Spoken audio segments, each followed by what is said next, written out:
Hey everyone, I'm Ian McCarthy of Lifting for Life and No Bullshit Bodybuilding, and welcome back to the Lifting for Life Q&A series, in which I answer your questions on video. And I do first want to note that I'm well aware my hair looks like this. Trust me, I made 2 genuine attempts to cause it to not look like this, which were unsuccessful. It seems my exceptionally high IQ causes me to be unable to get my hair to look not like that of crazy persons. So, on that note, today's question comes from someone who messaged me on Facebook, so I'm not going to say their name as they did message me privately, but my feeling in reading their message was that this would make for a really valuable, more general discussion which could benefit more than just one person. So they say, I am skinny fat, all caps, skinny fat. I want to put on mass/muscle, but I also want to lose the hideous rolls on my stomach. How do I balance/prioritize a requirement for a caloric surplus and progressive overload for gaining muscle, and a caloric deficit plus cardio for fat loss? I just can't seem to work it out. Now, in thinking about this question, I found that my mind has gone in 2 different directions. One is more philosophical and to do with your overall approach to goal setting and ultimately accomplishing that which you want.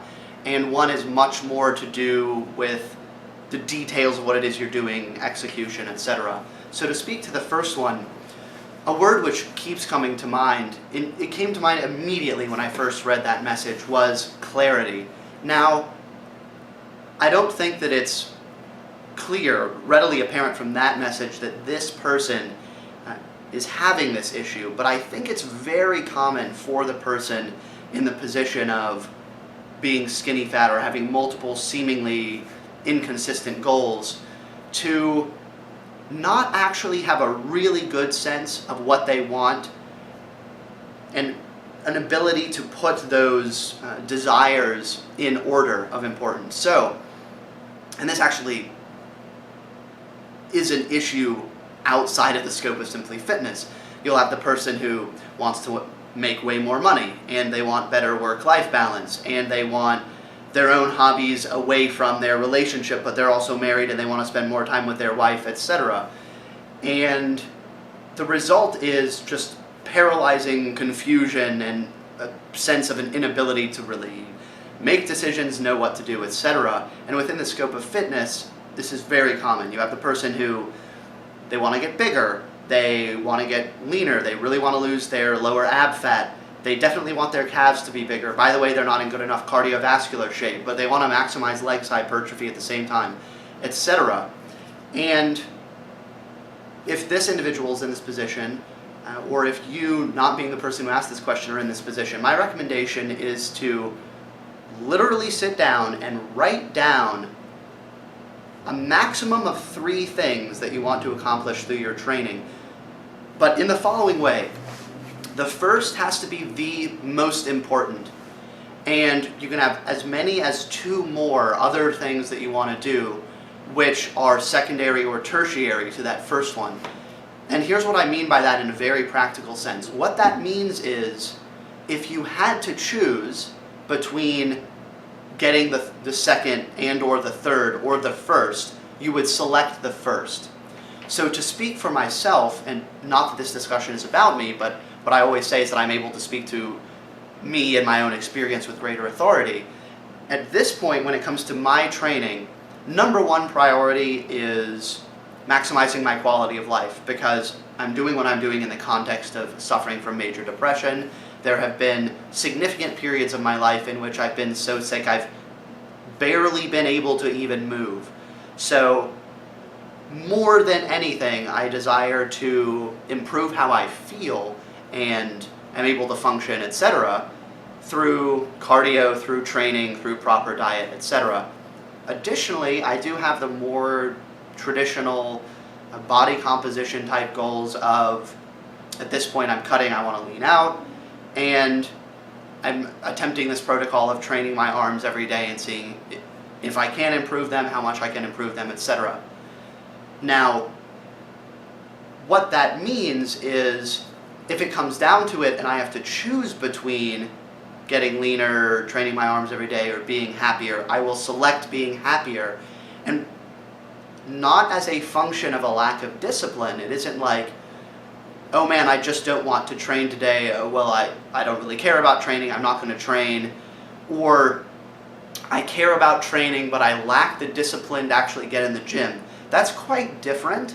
Instead, it's a matter of, if I'm supremely confident that on a given day, not training, even though I originally planned to train, will actually result in me feeling better, I will do that, because in doing that, I'm acting in accordance with my priorities. So in the case of the skinny fat person who, at the very least, they want to get bigger, okay, almost every time, they want to get bigger, they want to get stronger, they want to get leaner. So they have three things, like three reasonable training goals. What I would suggest that person do is figure out which is the most important. If, like, let's say they are pretty much skeletal, but they have disproportionate stubborn fat deposits or something like this. And so they really genuinely desire to lose weight, but the almost total lack of muscle mass is a bigger deal. Okay, so that's someone who's probably going to want to prioritize muscle gain and or strength gain. Now, in the case of this individual, and I totally realize that a lot of this has not been specific to this question, in the case of this individual, I really noted the use of the word hideous. Now, I realize that folks will use words like this in an exaggerated sense. I know it's very easy to do that, and I don't want to assume either way, but nonetheless, that word really struck me and gave me at least the intuitive sense, I don't know why I pronounced that like that, but the intuitive sense that this person's level of body fat is more concerning to them than what they perceive to be a lack of muscle mass. Not to say that they don't lack muscle mass, but their perception is what matters here. So my sense is losing body fat is probably number one, with gaining muscle, gaining strength being number two. And establishing that helps tremendously, because now they know exactly what it is they're trying to do, instead of a more vague, a bigger, stronger, leaner, which oftentimes results in stagnation. They're not getting stronger, they're not getting bigger, they're not getting leaner, because they can't even really figure out in principle, fundamentally, what it is they're trying to do. And so all of the issues in practice, all of the technical questions, how much protein should I be eating, should I be in a deficit, like that doesn't get figured out because there isn't a sufficiently good sense of what it is they're trying to accomplish in the first place. So again, figure out what it is you want. I think it can really help to write it down. I think this is an interesting example of an arena in which it might actually be helpful to think about it less, because the phrase paralysis through analysis comes to mind. I think with questions like this, it can be easy to get into a very rational analysis, but one which results in you saying, I don't know what the heck I'm doing, as opposed to simply asking the question and immediately answering it with whatever comes to mind. So if you've used that slower, more sophisticated approach, and the result is you're still unsure of what you're doing, try just going with what your first thought is. And then, really, at worst, you do that, you commit to it, you try it out, and it pans out poorly, and then you can adjust on that basis. Additionally, you might really find yourself in a position where there are 6 things that you want to accomplish, and they really all just feel like they're equally important, and what the hell do you do in that situation? My suggestion would be just pick something. Again, 6 things, just pick. I was going to say flip a coin. Obviously, a coin doesn't have 6 sides. Pick one and say, this is the thing that I'm going to primarily commit to, and then pick 2 other things, and that's what you're going to get, really great at within the time, as great as you can within that time frame. And then pick 2 other things that you're going to improve, and put those other things aside, and try that for a period of time. Now, when it comes to dieting and training, at the very, very, very least, I would say give it a genuine 4 weeks, not half-assed, but really into it, and then reevaluate. So this is naturally moving me in the direction of the practical application, which again would be to simply make a decision as to what you're doing, even if on some level there's a sense of you're not 100% confident you're doing it right, etc. I mean, whoever even is, by the way. But if there's a sense of doubt as to what you're doing in practice, do it and then reevaluate. Because in stopping the process before it begins and saying, gosh, I don't know what to do, you're unable to gather information. Because again, even if you do, let's say you commit to doing something and most of what you do in practice is wrong, and let's say you even regress, well, that's still providing you with valuable information. You know, oh, okay, this doesn't work. I know that this overall methodology doesn't work, so let me try something radically different now, and then you can see how that works. Maybe that works poorly as well. And then maybe you try something else, and then eventually you get to what works. And even with all that time, which one could argue is wasted in the sense that you're not making the progress you need, or the progress you want, you're still learning about how you respond to different approaches. And the person who doesn't start, because again, they're confused as to what to do, won't be able to gather any of that information. And all of this is assuming negative outcomes, when it's actually plausible that you do it and it works. So with all that said, I wanted to speak to something that it's related, but in a different vein. I think, I get the impression, many people in the industry, many professionals, but proportionally a greater number of, for lack of a better term, lay people, those who aren't experts, maybe don't even really endeavor to be experts, they're not fitness professionals, etc. Really the consumers of a lot of the content put out by people in the field. I really get the sense that a lot of them think it is as simple as bulking, energy surplus, progressive overload, gain weight, gain muscle, gain fat there, and there's a wall. Of course, I'm reminded of Donald Trump. It invariably happens somehow.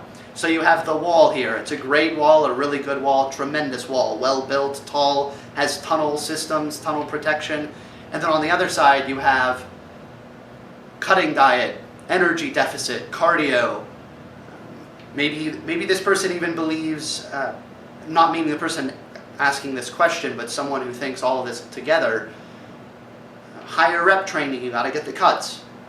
By the way, you're gonna lose muscle, but you're also gonna get leaner.